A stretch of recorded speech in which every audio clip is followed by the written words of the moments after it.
Guys, welcome to my new vlog. So guys, आज है Sunday, आज हम फिर से कहीं घूमने जा रहे हैं। सो गाइस, आज की जगह बहुत स्पेशल है, सभी लोगों को पता है गाइस। और आज हम जा रहे हैं मसूरी के हिल्स में। यस गाइस, हम जा रहे हैं मसूरी के हिल्स में, जो है उत्तराखंड में। आपको आगे का प्रोवाइड करवाएंगे मेरे गाइड, क्योंकि हमने गाइड प्रोवाइड करा है। अब आप मसूरी उत्तराखंड ही नहीं, भारत ही नहीं, बल्कि दुनिया के सर्वश्रेष्ठ पर्यटक स्थलों में से एक। उत्तराखंड की राजधानी देहरादून से 35 किलोमीटर की दूरी पर पहाड़ियों पर बसा एक सुंदर हिल स्टेशन है। मसूरी का एक रोमांचकारी इतिहास रहा है। मैं जानता हूं कि आप इसके रोमांचक इतिहास को जानने के लिए उत्सुक होंगे, तो बने रहें इस वीडियो में अंत तक। वर्ष 1814 में देहरादून में टिहरी रियासत और गोरखा सेना के बीच लड़ाई हो रही थी। इसमें टिहरी के महाराज ने अंग्रेजी सेना से मदद मांगी। इस लड़ाई के शुरुआती दौर में अंग्रेजी सेना के कई अफसर मारे गए। टिहरी के राजा ने अंग्रेजों से यह संधि की थी कि अगर वह गोरखाओं से युद्ध में उनकी मदद करेंगे तो वो अपने राज्य का आधा हिस्सा अंग्रेजों को दे देंगे। जिलेप्सी की मौत के बाद अंग्रेजी सेना की कमान कैप्टन यंग को दी गई। उन्होंने नेतृत्व में कई स्थानों से मिलिट्री बुलाकर दोबारा खलंगा के किले पर हमला कर दिया। 30 नवंबर 1814 को इस युद्ध का समापन हुआ। गोरखाओं की सेना हार गई। टिहरी के महाराज ने संधि के तहत राज्य का आधा हिस्सा अंग्रेजों को दे दिया, जो ब्रिटिश गढ़वाल कहलाए, जिस कारण मसूरी वाला पूरा क्षेत्र अंग्रेजों के कब्जे में आ गया। कैप्टन यंग ने वर्ष 1823 में मसूरी टूरिस्ट प्लेस मसूरी को बसाने का कार्य शुरू किया। उन्हें यह जगह आयरलैंड की तरह लगी। यहाँ की सुंदरता पर वह मंत्रमुग्ध हो गए, इसलिए उन्होंने यहीं बसने की ठानी। उन्होंने मसूरी के मलिंगार में शूटिंग रेंज भी बनाई। अपने लिए एक मकान भी इन्होंने यहाँ बनाया। मसूरी को बसाने का पूरा श्रेय कैप्टन यंग को ही जाता है। उन्हीं के मनाने पर आला अंग्रेज अफसर यहाँ रहने को राजी हुए, क्योंकि कैप्टन यंग ने अपने उच्चाधिकारी विलियम बैटिंग को भरोसा दिलाया कि वह मसूरी को हिल स्टेशन व सैनिक डिपो के रूप में डेवलप करेंगे, जिसे उन्होंने पूरा भी किया। कैप्टन यंग ने मसूरी में आलू और चाय की खेती भी की। वर्ष 1827 से पहले यहाँ आलू एवं चाय नहीं होती थी। उस समय सिर्फ आयरलैंड में ही आलू और चाय उगाई जाती थी। कोई और हिल स्टेशन पहाड़ों की रानी हो या न हो, मसूरी को तो पहाड़ों की रानी है। भारत में आपको कई ऐसी जगह मिल जाएंगी जहां एक बार जाने के बाद बार बार जाने का मन होगा। उनमें से मसूरी हिल स्टेशन भी आता है। लेकिन इस प्लेस को पॉपुलर बनाने वाले कई स्थान हैं जो दिन रात लोगों से खचाखच भरे रहते हैं। इनमें कैंपटी फॉल, गन हिल, कंपनी गार्डन, झाड़ी पानी, फॉल्स, देवलसारी जैसे जगह मौजूद हैं। लेकिन क्या आप इस जगह से जुड़ी कुछ और दिलचस्प बातों के बारे में जानते हैं? नहीं ना। कहते हैं यहाँ किसी समय अंग्रेज भारतीयों को चलने की इजाज़त भी नहीं देते थे। यही नहीं, मसूरी का नाम एक पौधे के नाम पर रखा गया। चलिए आपको मसूरी के कुछ रोचक तथ्यों के बारे में बताते हैं। भले ही मसूरी को अंग्रेजों ने बसाए हो, लेकिन इसका नाम आज भी एकदम स्वदेशी है। बता दें, ये नाम झाड़ी मंसूर से लिया गया है। ये झाड़ी मसूरी में काफ़ी मात्रा में मिलती है। और दिलचस्प बात तो ये है कि आज भी लोग इस जगह को मंसूर नाम से ही बुलाते हैं। अगर आप सोच रहे हैं आखिर इसकी खोज किसने की, तो इसे युवा ब्रिटिश सैन्य अधिकारी युंग और देहरादून निवासी मास्टर शोर द्वारा साथ मिलकर ढूंढा गया। औपनिवेशिक शासन काल के दौरान गन हिल में ऊंची चोटी पर एक बंदूक हुआ करती थी। रोजाना दिन के 12 बजे इस बंदूक से फायरिंग होती थी। इसके बाद लोग अपनी अपनी घड़ियों का मिलान करते थे। बाद में इस बंदूक को गन हिल से हटा दिया गया। इसका कारण एक दुर्घटना रही, जिसका जिक्र मैं आगे करूंगा। आज आप भले ही मसूरी में बड़े आराम से आना जाना करते हैं, लेकिन शायद ये बात जानकर आपको हैरानी होगी कि ब्रिटिश काल में भारतीयों को मसूरी में आने की अनुमति नहीं थी। यहाँ माल रोड पर ब्रिटिश सरकार द्वारा दीवार पर लिखवाया गया था, Indians and dog not allowed it. लेकिन बाद में मोतीलाल नेहरू द्वारा इस नियम को तोड़ दिया गया। मसूरी नेहरू परिवार के बीच काफ़ी पसंदीदा था और नेहरू परिवार 1920 से 1940 के दौरान मसूरी में लगातार आया भी करते थे। बता दें, पंडित जवाहरलाल नेहरू की बहन विजय लक्ष्मी पंडित का घर देहरादून में ही स्थित है। 1959 में जब 23 वर्षीय तिब्बती आध्यात्मिक नेता दलाई लामा को चीन द्वारा तिब्बत पर कब्जा करने और उपनिवेश बनाने के कारण निकाल दिया गया था, तो वो तिब्बती निर्वासित सरकार की स्थापना के लिए मसूरी आए थे। तो मसूरी दलाई लामा का पहला घर था। इसके बाद उनका तबादला हिमाचल प्रदेश के धर्मशाला में कर दिया गया। क्या आप जानते हैं कि मसूरी के वुडस्टॉक स्कूल भारत के सबसे महंगे स्कूलों में से एक है।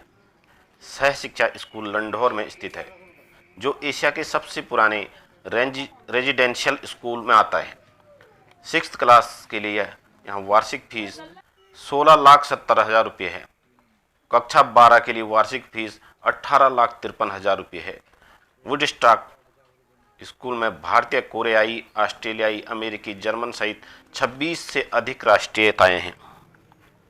मसूरी में एक स्थान ऐसा भी है जो प्रेतवाधित स्थान है, लांबी देहर माइंस इसका नाम है। मसूरी के बाहरी इलाके में स्थित ये खदाने सुनसान भूमि का एक टुकड़ा है जहाँ कोई सभ्यता नहीं है। यह इसे एक डरावना आभा देता है, लेकिन यहाँ भूत प्रेत का असली कारण लगभग 50,000 श्रमिकों की मौत है जो कभी खदानों में काम करते थे।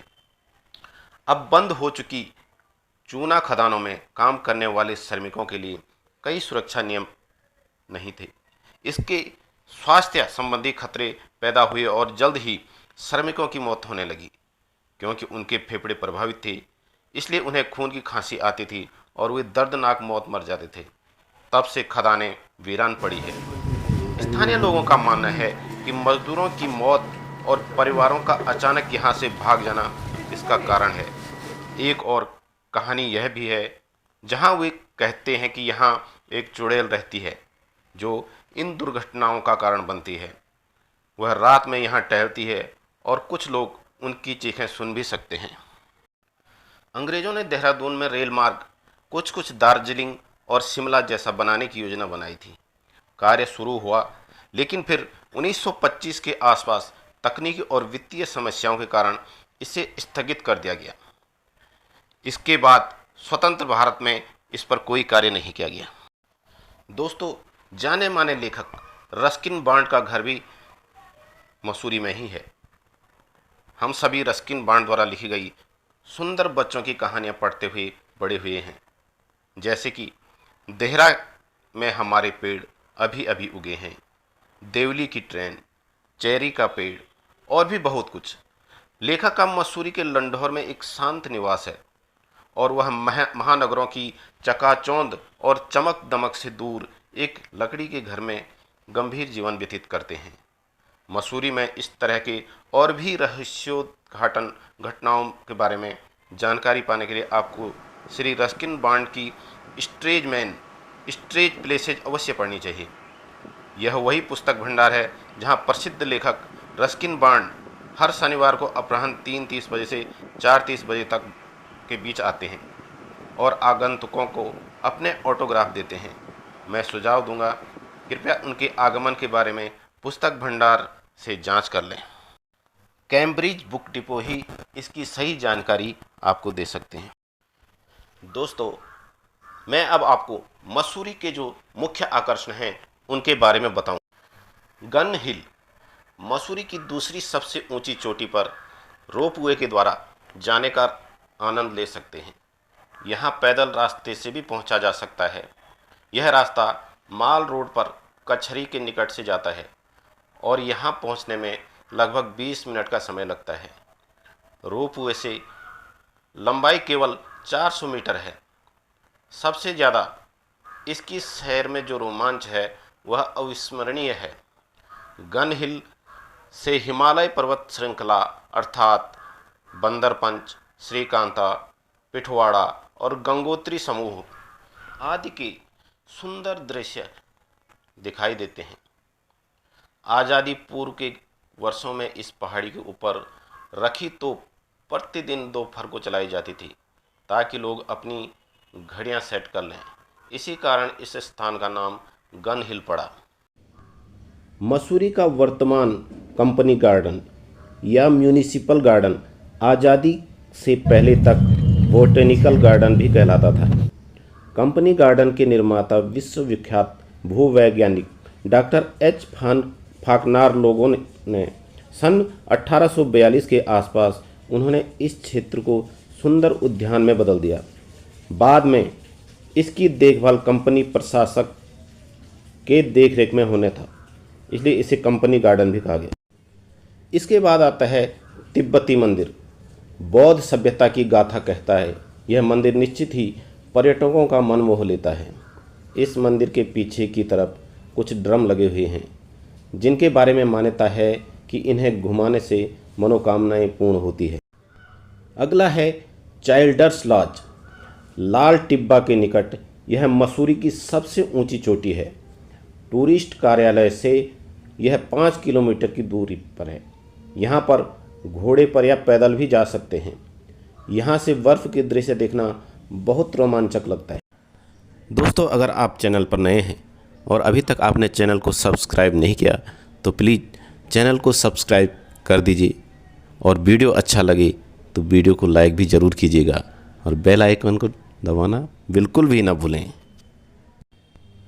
दोस्तों, मसूरी में लाल बहादुर शास्त्री राष्ट्रीय प्रशासन अकादमी भी स्थित है, जो कि युवकों के लिए भारतीय प्रशासनिक सेवाओं हेतु एकमात्र प्रशिक्षण संस्थान केंद्र है।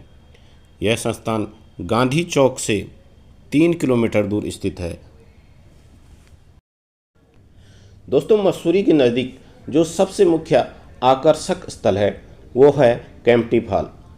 यमुनोत्री रोड पर मसूरी से 15 किलोमीटर दूर 4500 फुट की ऊंचाई पर यह सुंदर घाटी में स्थित सबसे बड़ा और सबसे खूबसूरत झरना है, जो चारों ओर से ऊंचे पहाड़ों से घिरा है।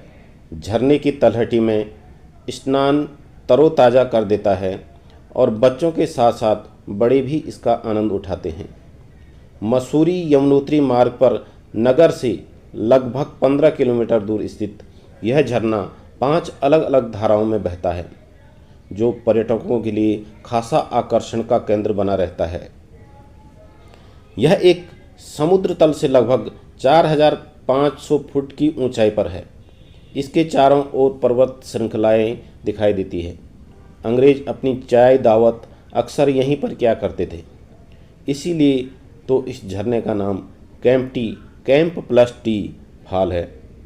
यमुनोत्री के रास्ते पर 1370 मीटर की ऊंचाई पर केम्प्टी जलप्रपात स्थित है। मसूरी में इसकी दूरी 15 किलोमीटर है। यह मसूरी घाटी का सबसे सुंदर जलप्रपात है। ऊंचे ऊंचे पर्वतों से घिरे इस जलप्रपात के मन भावन नज़ारे लोगों के दिल जीत लेते हैं। यहाँ की शीतलता में नहाकर पर्यटकों का मन तरोताज़ा हो जाता है। ख़ास तौर से गर्मी के मौसम में केम्प्टी जलप्रपात में स्नान करने का अनुभव आप ज़िंदगी भर नहीं भुला पाएंगे। केम्प्टी जलप्रपात के निकट केम्प्टी झील है। लोग यहाँ पर अपने परिवार एवं मित्रों के साथ समय बिताने के लिए आते हैं।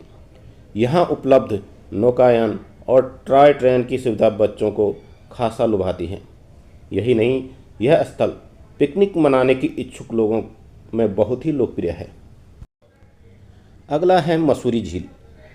मसूरी देहरादून रोड पर यह एक नया विकसित किया गया पिकनिक स्पॉट है, जो मसूरी से लगभग 6 किलोमीटर दूर स्थित है। यह एक आकर्षक स्थान है। यहाँ पैडल बोट उपलब्ध रहती है। यहाँ से दून घाटी और आसपास के गांव का सुंदर दृश्य दिखाई देता है। वाम चेतना केंद्र टिहरी बाईपास रोड पर स्थित लगभग 2 किलोमीटर की दूरी पर यह एक विकसित किया गया पिकनिक स्पॉट है। इसके आसपास पार्क हैं, जो देवदार के जंगलों और फूलों की झाड़ियों से घिरा है। यहाँ तक पैदल या टैक्सी कार से पहुँचा जा सकता है। पार्क में वन्य प्राणी जैसे घुरड़, कणेउकर, हिमालयी मोर, मोनाल आदि आकर्षण के मुख्य केंद्र है। Sir George Everest house 6 kilometre की दूरी पर स्थित भारत के प्रथम surveyor general sir George Everest की द पार्क स्ट्रीट है। उनका आवास और कार्यालय यहीं था। यहाँ सड़क मार्ग से पहुँचा जा सकता है। विश्व की सबसे ऊंची चोटी माउंट एवरेस्ट का नाम इन्हीं के नाम पर रखा गया है। दोस्तों अगला है ज्वालाजी मंदिर बेनोल हिल। मसूरी से 9 किलोमीटर पश्चिम में 2104 मीटर की ऊंचाई पर ज्वालाजी मंदिर स्थित है। यह बेनोल हिल की चोटी पर बना हुआ है जहां माता दुर्गा की पूजा होती है। मंदिर के चारों ओर घना जंगल है जहां से हिमालय की चोटियां, दून घाटी, यमुना घाटी के सुंदर दृश्य दिखाई देते हैं। इसके अलावा मसूरी का जो नज़दीकी स्थल है वह है धनोल्टी। मसूरी से लगभग 25 किलोमीटर दूर मसूरी टिहरी रोड पर स्थित है। धनोल्टी मार्ग में चीड़ और देवदार के जंगलों के बीच बुरानखंडा से हिमालय का शानदार दृश्य देखा जा सकता है। सप्ताहांत में आराम करने के लिए धनोल्टी एक आदर्श स्थान है।